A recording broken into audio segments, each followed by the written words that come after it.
Why do I even do this? I don't even like running. I barely even like walking. What I like to do is sitting in front of the TV. But let's be honest, I'm really good at this. I'm the fastest kid on the track team, and I'm not even trying. Wow, those kids are nowhere near me.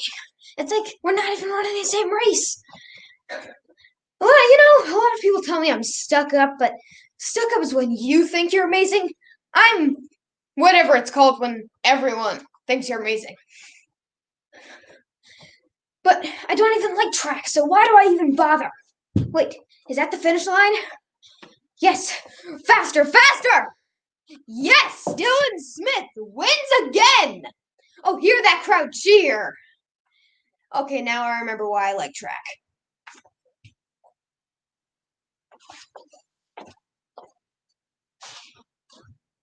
Why does broccoli even exist? For one thing, it's gross. For another thing, it's disgusting. And for a third thing, it's ugly. Well, somebody had to say it. Broccoli is ugly. I mean, think about French fries. They're a vegetable too, but they're totally not gross, and they're totally not ugly. I mean, think about it. They're golden. In what universe is gold not a good thing? Did I mention that broccoli tastes bad?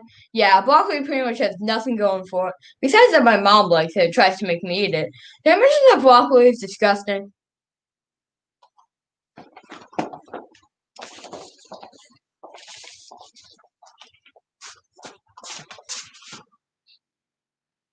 I'm on Gumtree normally, but when I heard about these ticket things at Mr. Wonka's, I laid off the gum and switched to candy bars in the hope of striking it lucky.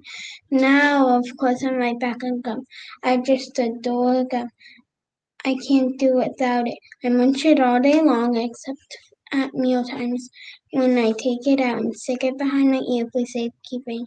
To tell you the honest truth, I simply wouldn't feel comfortable if I didn't have that little wedge of gum to chew on every moment of the day. I really wouldn't. My mother says it's not ladylike and it looks ugly to see a girl's jaws going up and down like mine do all the time. That I don't agree. Who's she to criticize? Because if because if you ask me, I'd say that her jaws are going up and down almost as much as mine are, just from yelling at me every minute of the day. And now it may interest you to know that this piece of gum I'm chewing right at this moment is one I've been working on for over 3 months solid. That's a record, that is. It's beaten the record held by my best friend, Miss Cornelia Prince Medal. And was she ever mad? It's my most treasured possession now, this piece of gummies. At nights I just stick it on the end of the bedpost and it's good as ever in the mornings.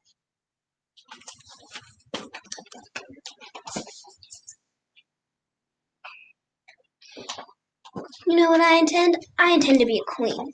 And when I do, I'll be the biggest queen there ever was. I'll live in a big palace and I'll go in a carriage, and in the summertime I'll go to my summer palace. And people will wave and I will shout at them, "What do you mean I can't be queen? No one should be kept from being a queen if they want to be one. If I can't be a queen, I'll be very rich. And I will buy myself a queendom. Yes, I will buy myself a queendom, and I will kick out the old queen and take over the whole operation myself. I will be head queen."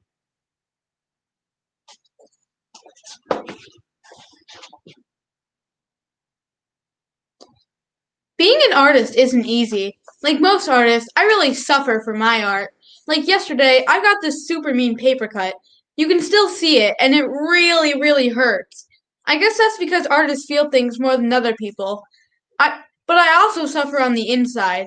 Like if, like if I, like if I have, like if I draw a drawing and it doesn't come out exactly the way I want it to, I get really angry.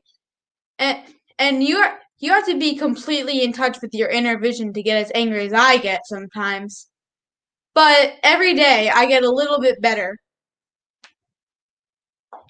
And, and I know that deep down inside me is this ridiculously awesome artist that's just fighting to get out. Kind of like the way that Michelangelo always thought that statues were already inside of rocks just fighting to get out. Only I'm the statue and the artist and the rock.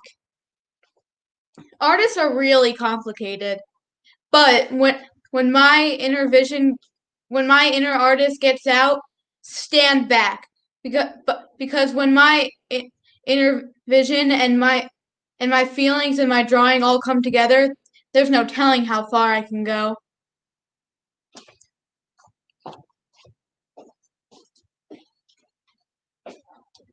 Augustus Waters is the most arrogant person in the world, but we forgive him. We forgive him. Not because he has a heart as good as his real one sucked, or because he lived on Earth for 18 years when he should have gotten more. Augustus Waters talked so much he would have interrupted you at his own funeral. He was pretentious.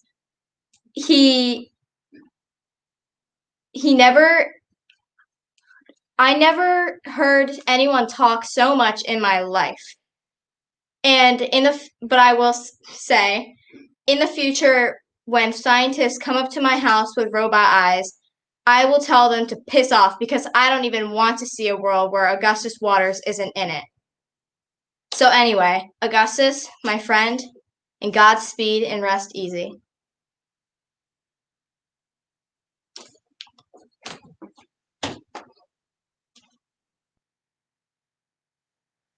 Don't do it, Artie. Leave him alone, Uncle Louie. You want the bag open? Do it yourself. You might not be robbing banks or grocery stores or little old women, but you're worse than that. You're a bully. You pick on a few kids, your own nephews. And you made fun of my father because he cried and was afraid of Grandma. Well, let me tell you something. Everyone in Yonkers is afraid of Grandma. And let me tell you something about my father. At least he's doing something in this war. He's selling iron to make ships and tanks and cannons, and I am proud of him. He's sick and he's tired, but he's doing everything he can to support us. And what are you doing? You're hiding in your mother's apartment and picking on your own nephews and acting like you're some sort of Humphrey Bogart. Well, guess what? You're no Humphrey Bogart. And let me tell you something else. No, that's all.